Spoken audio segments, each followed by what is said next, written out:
గ్రామాల్లో రైతాంగాన్ని ఎమ్మెల్యేలు నేను అందరం కూడా గురుమూర్తి గారు కలిసి ఎక్కడికక్కడ రైతులు ఈ ధాన్యం సమస్య అడుగుతూ ఉంటే కొన్న ధాన్యానికి వెంటనే 24 గంటల్లో డబ్బు వచ్చిందని రైతు చెప్పారు. అట్లాగే 12/22 ఇబ్బంది జరుగుతూ ఉంది. దాని మీద సమస్య పరిష్కారం చేయమని అడిగితే వెంబడే శాసనసభ్యులు డిఎస్ఓని అట్లాగే జిల్లా కలెక్టర్తో కూడా మాట్లాడటం జరిగింది. చాలా స్పష్టంగా ఎక్కడైతే 12/22లో ఇబ్బందులు వస్తూ ఉన్నాయో వాటిని డిఎస్ఓకి గట్టిగా చెప్పాం. దయచేసి రైతాంగం చంద్రబాబు నాయుడు గారు మంచి ఉద్దేశంతో 1740 రూపాయలు ఏదైతే ఉందో సివిల్ సప్లైస్ డిపార్ట్మెంట్ ద్వారా సంబంధిత శాఖల అధికారుల ద్వారా పడ్డ రైతాంగానికి వెంటనే డబ్బులు అందాలి. అట్లాగే ధాన్యం దళారులు పాలవకుండా దోపిడీకి గురి కాకుండా కష్టానికి తగ్గట్టు ఇప్పుడు చూడండి, తుఫాను ప్రభావం వల్ల గుండెలు అరచేతిలో పెట్టుకొని రైతులు అవ్వచ్చు, రైతు కూలీలు అవ్వచ్చు, మరి గత వారం రోజులుగా నిద్రపోయిన పరిస్థితి కూడా రైతాంగానికి లేదు. ఎందుకంటే ఎంత చినుకు పడుతుందో ఎంత దెబ్బతింటాం అనే ఆందోళనలోంచి ఇప్పుడే రైతు బయటకు వచ్చారు. బట్ ఇమ్మీడియట్గా ఇప్పుడైతే జిల్లా కలెక్టర్ కూడా ఇమ్మీడియట్గా స్పందిస్తానని చెప్పారు. 12/22 ఎందుకంటే సివిల్ సప్లైస్ మినిస్టర్ అట్లాగే మన మనోహర్ కూడా చెప్తా ఉన్నారు.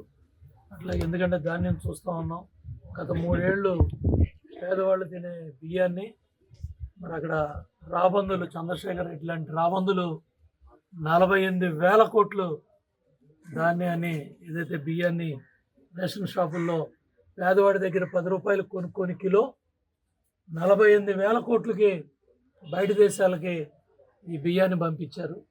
ఆఫ్రికా దేశాలకి, బయట దేశాలకి. ఆ పాపాలన్నీ పవన్ కళ్యాణ్ గారు అట్లాగే చంద్రబాబు నాయుడు గారు, మనోహర్ గారు ఇవన్నీ కూడా మాట్లాడుతూ ఉన్నారు, చెప్తా ఉన్నారు. అంటే వీటి మీద గట్టిగా చర్యలు ప్రభుత్వం తీసుకుంటుంది. ఏ విధంగా జగన్మోహన్ రెడ్డి ప్రభుత్వంలో దోచుకున్న 48,000 కోట్లని ఎట్టా కక్కించాలి, ఆ డబ్బుని మళ్ళీ ఎట్టా రప్పించాలి, ఏ విధంగా ఎవరెవరు దీంట్లో దుర్మార్గులు అవన్నీ కూడా బయటకు వస్తాయి. కాబట్టి రైతు పండించిన ధాన్యానికి రేటు ఉంది. రేషన్ ద్వారా వెళ్ళిన బియ్యాన్ని వీళ్ళ చేతుల్లో కేజీకి 10 రూపాయలు పెట్టి 11 రూపాయలు పెట్టి దాన్ని 70 రూపాయలకు అమ్ముకుంటున్నారు బయట దేశాలకు తీసుకెళ్ళి. 3 ఏళ్లలో 48,000 కోట్లు జగన్మోహన్ రెడ్డి ప్రభుత్వం వాళ్ళు ఈ చంద్రశేఖర్ లాంటి మాజీ శాసనసభ్యులు కాకినాడ వీళ్ళందరూ దుర్మార్గులు దీంట్లో భాగస్వాములు అయ్యారు. వాటన్నిటిని కూడా కక్కించి రప్పించి వీళ్ళని జైల్లో పెట్టాల్సిన బాధ్యత ప్రభుత్వం మీద ఉంది. అటు ఆ దిశగా ప్రభుత్వం పనిచేస్తూ ఉంది. కాబట్టి ఇవాళ మీరు 12/22, 10/22 అని కథలు చెప్పొద్దు. ధాన్యం కొనాల్సిందే. ఇది చంద్రబాబు నాయుడు గారి ఆజ్ఞ, తెలుగుదేశం కూటమి ప్రభుత్వం యొక్క ఆజ్ఞది. దళారీ మాటల మధ్యలో వాళ్ళు చెప్పే రైతాంగం నమ్మమాకండి. అది నెంబర్తో పని కాదు. ఏదైతే 17.40 రేటు రావాలో బస్తాకి, ఆ బస్తా రేటు మాకు ఇవ్వాల్సిందే.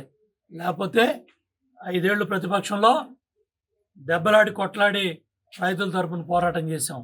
ఇవాళ ఇది ప్రజల ప్రభుత్వం, కూటమి ప్రభుత్వం, తెలుగుదేశం, జనసేన, బీజేపీ కూటమి ప్రభుత్వం ఇది. కాబట్టి చంద్రబాబు నాయుడు గారు అమ్మిన ధాన్యానికి ఇమ్మీడియట్గా 24 గంటల్లోనే డబ్బు ఇమ్మని ఆదేశాలు ఇచ్చారు. ఆ విధంగా అధికార యంత్రాంగం పరిగెత్తాలి, పనిచేయాలి. జిల్లా కలెక్టర్కి చెప్పాం, అదేవిధంగా డిఎస్ఓ చెప్పాం, రైతాంగానికి కూడా చెప్తున్నాం. దళారులకి, మధ్యవర్తులకి ఎవరికి మీరు బియ్యం ఇచ్చి మోసపోమాకండి. ఆ మిల్లుల్ని డిమాండ్ చేసి కొనిపించండి.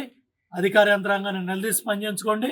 మీ పక్షాన ఎమ్మెల్యే మేమందరం కూడా మీ పక్షాన ఉన్నాం, రైతుల పక్షాన ఉన్నాం.